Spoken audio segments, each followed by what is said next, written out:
గుర్తుండదే.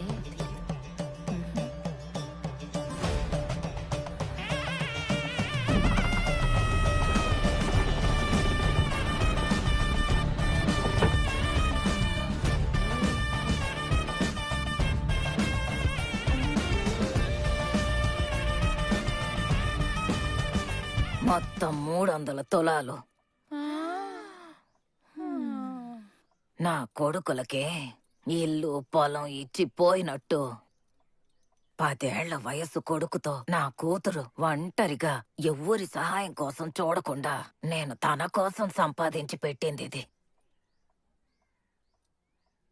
నాకు పెండ్లైనప్పుడు నేను పుట్టింటి నుంచి తీసుకొచ్చిన ఒకే ఒక్క స్త్రీధనం ఈ పాముల పట్నం.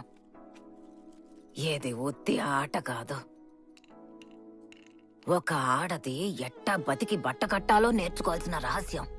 రోజు సంపాదించిన దుడ్డు ఖర్చులకు పోను 5-10 అని రొంచెమైనా జమ చేసి పెట్టినావంటే ఒకరోజు ఊహించని విధంగా ఏదో ఒకటి జరిగి ఉత్తి చేతులతో నిల్చోవలసి వచ్చినప్పుడు అన్ని రోజులు కష్టపడి ఒక్కో పైసా కూడబెట్టుకున్నదంతా ఎవ్వరి సహాయం కోసం ఎదురు చూడకుండా మనకు ఉపయోగపడతాది. ఒక మనిషి సంతోషంగా ఉండడానికి దుడ్డు కావాలో లేదో నాకు తెలీదు, కానీ మర్యాదగా ఉండడానికి దుడ్డు కావాల్సిందే.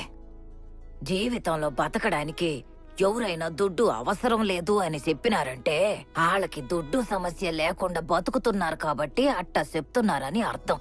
అట్టంటోళ్ళ మాటలిని మీరు కూడా అట్టాగే బతికినారంటే ఎట్టాగే అమ్మా నగలు దాచిపెట్టినాదా, అయ్యా అమ్మ సొత్తు ఇవ్వకపోతారా అని పక్క వాళ్ళని అడుక్కుంటూ తిరగాల్సి వస్తది.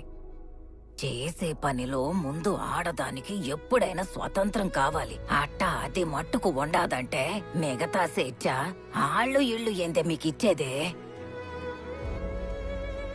అట్ట మీరు గాని మారినారంటే 60 ఏళ్ల వయసులో నేను అర్థం చేసుకున్న స్వతంత్రం 30 ఏళ్ల వయసులో నా కూతురుకు దొరికిన స్వతంత్రం 15 ఏళ్ల వయసులో నా మనవరాలకి దక్కబోయే స్వతంత్రం ఇక దానికెప్పుడంటే